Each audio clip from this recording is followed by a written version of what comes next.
പെരിന്തൽമണ്ണയിലെ നഗരസഭ അതിലിട്ട പട്ടണങ്ങൾ ചീഞ്ഞു നാറിയതുപോലെ ഇനി ഇവിടുന്ന് അങ്ങോട്ട് ഈ പട്ടണം ചീഞ്ഞു നാറുകയില്ല. പെരിന്തൽമണ്ണ നഗരസഭയുടെ ഒരു സ്വപ്ന പദ്ധതിയൊക്കെയായി കുറെ കാലം മുമ്പ് ഏറ്റവും മികച്ചത് എന്ന രീതിയിൽ പ്രവർത്തിച്ചു വരുന്നതാണല്ലോ ഈ മാലിന്യ സംസ്കരണ കേന്ദ്രം. അപ്പൊ അവിടെ ധാരാളം ഹരിതകർമ്മ സേനാംഗങ്ങൾ ജോലി ചെയ്യുന്നുണ്ട്. അപ്പോൾ LDF ഇപ്പോഴത്തെ UDF ഭരണസമിതിക്കെതിരെ ആരോപണങ്ങൾ ഉന്നയിച്ചിരുന്നു. മാലിന്യ നീക്കം നടക്കുന്നില്ല, നഗരം ചീഞ്ഞു നാറുകയാണ് എന്നൊക്കെ പറഞ്ഞു. അപ്പോൾ ആരോഗ്യ standing committee chairman Nalakath Basheer, ആരോഗ്യ സമിതിയിലെ അംഗമായ അതായത് CPM-ന്റെ ഒരു ഉരുക്കുകോട്ട എന്ന് വിശേഷിപ്പിക്കാവുന്ന സ്ഥലത്ത് അട്ടിമറി വിജയം നേടിയ മുസ്തഫ നമ്മോടൊപ്പം ഉണ്ട്. ബഷീർ സാഹിബിന് ഈ നാടിനെ കുറിച്ച് കൃത്യമായിട്ട് അറിയാം, കാഴ്ചപ്പാടുകളുണ്ട്, ദീർഘവീക്ഷണമുണ്ട്. ഈ നഗരം ചീഞ്ഞു നാറുകയാണെന്നാണ് പ്രതിപക്ഷം ആരോപിക്കുന്നത്. വസ്തുത വല്ലതും ഉണ്ടോ ഇക്കാര്യത്തില്? നഗരം കഴിഞ്ഞ 15-ാം തീയതി വരെ അത് ആ ചീഞ്ഞു നാറുന്ന ഒരു അവസ്ഥയിലേക്ക് കൊണ്ടുവരാൻ വേണ്ടി ഇവിടുത്തെ ഇടതുപക്ഷം കിണഞ്ഞ് ശ്രമിച്ചിരുന്നു എന്നുള്ള കാര്യം സത്യമാണ്. നമ്മളത് തിരിച്ചറിഞ്ഞു. അതായത് വീടുകളിൽ നിന്ന് മാലിന്യങ്ങൾ എടുക്കാത്ത ഒരു സാഹചര്യം ഉണ്ടായിരുന്നു. വീടുകളിൽ നിന്ന് മാലിന്യം എടുക്കാത്ത ഒരു സാഹചര്യം ഉണ്ടായപ്പോൾ ഹെൽത്ത് സ്റ്റാൻഡിംഗ് കമ്മിറ്റി എന്നുള്ള നിലയ്ക്ക് ഞങ്ങൾ വ്യക്തമായി അതിനകത്ത് ഇടപെടുകയും കർമ്മസേനയെ വിളിച്ച് ഒരു ദിവസം കർമ്മസേനയെ വ്യക്തമായി വിളിച്ച് അടുത്ത ദിവസം തന്നെ അത് എടുക്കാൻ നിർബന്ധമാണ് എന്ന് പറയുകയും അതിന്റെ അടിസ്ഥാനത്തിൽ ഷെഡ്യൂൾ ചെയ്ത് മാലിന്യങ്ങൾ വ്യക്തമായി അത് എടുക്കാൻ റിമൂവ് ചെയ്യാനുള്ള സംവിധാനങ്ങൾ ഉണ്ടാക്കി. പക്ഷെ ഈ ജനുവരി 1 മുതൽ 15-ാം തീയതി വരെ ഈ അവര് അപ്പോയിന്റ് ചെയ്തിട്ടുള്ള കർമ്മസേനയിലെ അംഗങ്ങൾ എന്ന നിലക്ക് അവരൊക്കെ ഒരു മെല്ലെപ്പോക്ക് നയം സ്വീകരിച്ചിരുന്നു എന്നുള്ള കാര്യം സത്യമാണ്. അതിന്റെ പിന്നിൽ പ്രവർത്തിച്ചത് ഈ ഭരണം നഷ്ടപ്പെട്ടു. പക്ഷെ ഭരണം നഷ്ടപ്പെട്ടു എന്ന് ഇപ്പോഴും മാനസികമായിട്ട് അംഗീകരിക്കാത്ത മാർക്സിസ്റ്റ് പാർട്ടിയാണ്. അത് ഞങ്ങൾ തിരിച്ചറിഞ്ഞു. അത് തിരിച്ചറിഞ്ഞത് കൊണ്ട് തന്നെയാണ് ഇവിടെ ഏത് പാർട്ടി എന്നുള്ളതല്ല, ഇവിടെ ജോലി ചെയ്യണമെന്നേ ഞങ്ങൾ പറഞ്ഞുള്ളൂ. അത് മാർക്സിസ്റ്റുകാരനായാലും ശരി, ലീഗുകാരനായാലും ശരി, കോൺഗ്രസ്സുകാരനായാലും ശരി, BJP-കാരനായാലും ശരി, ഇവർ എടുക്കുന്ന പണി നിങ്ങൾക്ക് സ്വന്തമായ രാഷ്ട്രീയം, നിങ്ങൾക്ക് രാഷ്ട്രീയം ഒരു പ്രശ്നവും ഞങ്ങൾക്കില്ല. പക്ഷെ ഇവിടുത്തെ ഒരു ഉദ്യോഗസ്ഥനാണെങ്കിൽ, ഒരു ജോലിക്കാരനാണെങ്കിൽ, കർമ്മസേനയുടെ ഒരു അംഗമാണെങ്കിൽ അവരെ ഏൽപ്പിച്ച പണിയെടുക്കണം. അത് വ്യക്തമായി പറഞ്ഞപ്പോൾ അടുത്ത ദിവസം മുതൽ അവർ രംഗത്തിറങ്ങി, ഫീൽഡിലിറങ്ങി, വളരെ ഭംഗിയായി കാര്യങ്ങൾ മുന്നോട്ട് പോകുന്നു. ഞാൻ ഇന്ന് രാവിലെ സഡൻ സർപ്രൈസ് വിസിറ്റ് നടത്തി മാലിന്യ സംസ്കരണ കേന്ദ്രത്തിൽ. രാവിലെ 8 മണിയാണ് അവരുടെ ടൈം. ഞാൻ 7:30 മണിക്ക് തന്നെ അവിടെ എത്തി. കറക്റ്റ് 8 മണിയായപ്പോൾ ഗേറ്റ് അടച്ച് അറ്റൻഡൻസ് നോക്കുമ്പോൾ 73 പേരുണ്ട്. 82 പേര് വേണ്ട സ്ഥലത്ത് 73 പേരുണ്ട്. വ്യക്തമായി അവരോട് പറഞ്ഞു, ഈ പണി നടക്കില്ല. ക്ലിയർ ആയിട്ട് നിങ്ങൾ പണിയെടുക്കുകയാണെങ്കിൽ അതിനനുസരിച്ചുള്ള വേതനം. അവര് ഇറങ്ങുമ്പോൾ 650 ആയിരുന്നു, ഇപ്പൊ അത് 700 ആക്കി. ഞങ്ങളുടെ ടാർഗറ്റ് അത് 1000 വരെ ആക്കണമെന്നാണ്. കാരണം അത്രയും മാലിന്യമാണ് അവര് അത്രയും ഭാരിച്ച പണിയാണ് അവർ ചെയ്യുന്നത്. അവർക്ക് ആരോഗ്യപരമായിട്ട് യാതൊന്നും ഈ ഇടതുപക്ഷം ചെയ്തിട്ടില്ല. 2 മാസം കൂടുമ്പോൾ നമ്മളവിടെ ഹെൽത്ത് ചെക്കപ്പ് നടത്താനുള്ള തീരുമാനമെടുത്തു. മാത്രമല്ല വിപുലമായ കുറെ സ്ഥലങ്ങൾ കിടക്കുന്നുണ്ട്, മാലിന്യം കൂമ്പാരമായി കിടക്കുന്നുണ്ട്. മാലിന്യം എന്ന് പറയുന്നത് സത്യത്തിൽ അതൊരു വെൽത്താണ്.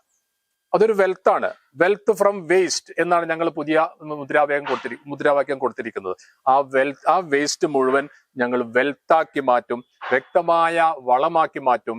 അതുപോലെ കുന്നംകുളം മുനിസിപ്പാലിറ്റിയിൽ ഇതൊക്കെ ചെയ്യുന്നുണ്ട്. ഒരാൾ ഈ അടുത്ത 10-30 കിലോമീറ്ററുകൾ ഒന്ന് പോയി നോക്കി അതൊന്ന് കണ്ട് പഠിച്ച് അതിവിടെ ഇംപ്ലിമെന്റ് ചെയ്യാൻ എല്ലാവിധ ഇൻഫ്രാസ്ട്രക്ചറും ഇവിടെ ഉണ്ട്. അതൊന്ന് ആ മിഷനറി ഇവിടെ കൊണ്ടു വെച്ചിട്ടുണ്ട്. മിഷനറി വാങ്ങിച്ചു, കമ്മീഷൻ പറ്റി, കഴിഞ്ഞു പണി കാര്യങ്ങൾ. അതേപോലെ കറണ്ട് ഉണ്ടാക്കാനുള്ള മിഷനറി കൊണ്ടുവന്നു, അതിന് അവാർഡ് വാങ്ങിച്ചതാ. പക്ഷെ യാതൊന്നും ഇവിടെ ചെയ്തിട്ടില്ല, പണി നടക്കുന്നില്ല, വെറുതെ എങ്ങനെ ഡംപ് ചെയ്ത് വെച്ചിട്ടുണ്ട്. നല്ലൊരു ഗാർഡൻ സെറ്റ് ചെയ്യാൻ പറ്റും അവിടെ. അതുപോലെ നല്ലൊരു ഔട്ട്ഡോർ ഓഡിറ്റോറിയം ഉണ്ടാക്കാൻ പറ്റും അവിടെ. നല്ല രീതിയിൽ ഞാൻ അവിടുത്തെ ജീവനക്കാരോട് പറഞ്ഞ് 82 ജീവനക്കാരുണ്ട്. 82 ജീവനക്കാർക്ക് അവര് മാനസികമായ ഉല്ലാസം കിട്ടണം. വർഷത്തിലൊരിക്കൽ അവരുടെ കുടുംബങ്ങളുടെ ഒരു ഗെറ്റ് ടുഗദർ വേണം. അതിലെ കുട്ടികളുടെ ഒരു കലാപരിപാടികൾ വേണം. മെഡിക്കൽ ചെക്കപ്പ് റെഗുലറായിട്ട് നടക്കണം. അതേപോലെ തന്നെ അവിടെയുള്ള ഈ വേസ്റ്റ്, ഫുഡ് വേസ്റ്റും അതെല്ലാം തന്നെ ശരിക്കും വളമാക്കി മാറ്റാൻ കഴിയും. എത്ര വളമാക്കിയാലും ആ വളം തിരിച്ചെടുക്കാൻ വേണ്ടി ഇവിടെ ഇന്ന് റബ്ബർ മാർക്കറ്റിംഗ് സൊസൈറ്റി ഉണ്ട്. ഞങ്ങളുടെ മാർക്കറ്റിംഗ് സൊസൈറ്റിയുടെ പ്രസിഡന്റ് കൂടിയാണ് ഞാൻ. എത്ര വളം ഉണ്ടായാലും ആ മാർക്കറ്റിംഗ് സൊസൈറ്റി എടുക്കാമെന്ന് തീരുമാനിച്ചു. എത്ര വേസ്റ്റ് അവിടെ ഉണ്ടെങ്കിലും അത് വളമാക്കി മാറ്റിയാൽ ആ വളം മുനിസിപ്പാലിറ്റി പറയുന്ന വിലക്ക് വാങ്ങാൻ ഞങ്ങൾ തയ്യാറാണ്. അങ്ങനെ വാങ്ങിയാൽ ആ പണം കൂടി കർമ്മസേനയുടെ ഒരു പദ്ധതിയായി മാറി അവർ വരുമാനം ഉണ്ടാക്കുന്ന ഒരു സംവിധാനമാക്കി മാറ്റാൻ നമുക്ക് കഴിയും. അതേപോലെ തന്നെ വാഹനങ്ങളില്ല. 2 വാഹനം ടെമ്പററി ആയിട്ട് ഓടിക്കാൻ തുടങ്ങി. അടുത്ത മാസം 2 വാഹനം കൂടെ വരികയാണ്. വാഹനത്തിന്റെ അഭാവമുണ്ട്, അതുപോലെ തന്നെ തൊഴിലാളികളുടെ അഭാവമുണ്ട്. കുറച്ച് തൊഴിലാളികളുടെ അപ്പോയിന്റ് ചെയ്തുകൊണ്ട് ഏതായാലും ഒരു കാര്യം വ്യക്തമാണ്, കഴിഞ്ഞ 30 വർഷം കേരളത്തിൽ പെരിന്തൽമണ്ണയിലെ നഗരസഭ അതിലിട്ട പട്ടണങ്ങൾ ചീഞ്ഞു നാറിയതുപോലെ ഇനി ഇവിടുന്ന് അങ്ങോട്ട് ഈ പട്ടണം ചീഞ്ഞു നാറുകയില്ല, അത് ഉറപ്പാണ്. ഏതായാലും വളരെ വ്യക്തമായി തന്നെ ആരോഗ്യ സ്ഥിര സമിതി അധ്യക്ഷൻ നാലകത്ത് ബഷീർ പ്രതികരിച്ചിരിക്കുന്നു. പെരിന്തൽമണ്ണ ഇനി ചീഞ്ഞു നാറില്ല. കൃത്യമായ ദീർഘവീക്ഷണത്തോടുകൂടി ഹരിതകർമ്മ സേനാംഗങ്ങൾക്ക് കൂടുതൽ വരുമാനം കിട്ടാവുന്ന മാർഗങ്ങൾ, പദ്ധതികൾ ആവിഷ്കരിക്കും. അവരുടെ മാനസികോല്ലാസം, അവർക്ക് വേണ്ടുന്ന എല്ലാം ചെയ്തു കൊടുക്കാമെന്നൊരു ആരോഗ്യ സ്ഥിര സമിതി അധ്യക്ഷൻ അവരെ വിളിച്ച് തന്നെ പറഞ്ഞു എന്ന് പറയുന്നു. മാതൃകയാക്കാം എന്നാണ് എനിക്ക് പറയാനുള്ളത്. അവരും മനുഷ്യരാണ്, അവരെ കൂടി ചേർത്ത് പിടിക്കുന്ന കാര്യങ്ങളാണ് നാലകത്ത് ബഷീർ പറഞ്ഞത്. ഏതായാലും ഈ നാടിനെ ഏറ്റവും ഗുണകരമായ രീതിയിൽ പ്രവർത്തിക്കുന്ന ജനപ്രതിനിധികളെ ആണ് ജനങ്ങൾ തെരഞ്ഞെടുത്തതെന്ന് ജനങ്ങൾക്ക് ഉൾക്കൊള്ളാനും മനസ്സിലാക്കാനും അവർക്ക് സന്തോഷിക്കാനും കിട്ടുന്ന അവസരമായി മാറട്ടെ എന്നാണ് ഞങ്ങൾക്ക് ആശംസിക്കാനുള്ളത്. ക്യാമറമാൻ ഷാഹിദ് കക്കൂത്തിനൊപ്പം ജബാർ വീണ, ചാനൽ 10, പെരിന്തൽമണ്ണ. പെരിന്തൽമണ്ണ ഫെസ്റ്റ് 199 രൂപയുടെ മഹാത്ഭുതം. ക്വാളിറ്റിയിൽ വിലക്കുറവിന്റെ വിപ്ലവം. ഇപ്പോൾ വാങ്ങിയാൽ 3 ഇരട്ടി വാങ്ങാം. വിലക്കുറവിന്റെ വിപ്ലവം ഇപ്പോൾ പെരിന്തൽമണ്ണയിലും. 50 ലിറ്റർ ഡ്രം 99 രൂപ മാത്രം. ചെയർ 149 രൂപ മാത്രം. സ്റ്റീൽ ഇന്നർ ലിഡ് കാസറോൾ 199 രൂപ മാത്രം. സ്റ്റൂൾ 69 രൂപയ്ക്ക്. കോട്ടൺ നൈറ്റി 2 എണ്ണം 199 രൂപയ്ക്ക്. ബ്ലാങ്കറ്റ് 2 എണ്ണം 199 രൂപയ്ക്ക്. സെറ്റി കവർ 5 എണ്ണം 199 രൂപയ്ക്ക്. ലേഡീസ് പല്ലാസോ മെൻസ് ഷോർട്സ് 79 രൂപയ്ക്ക്.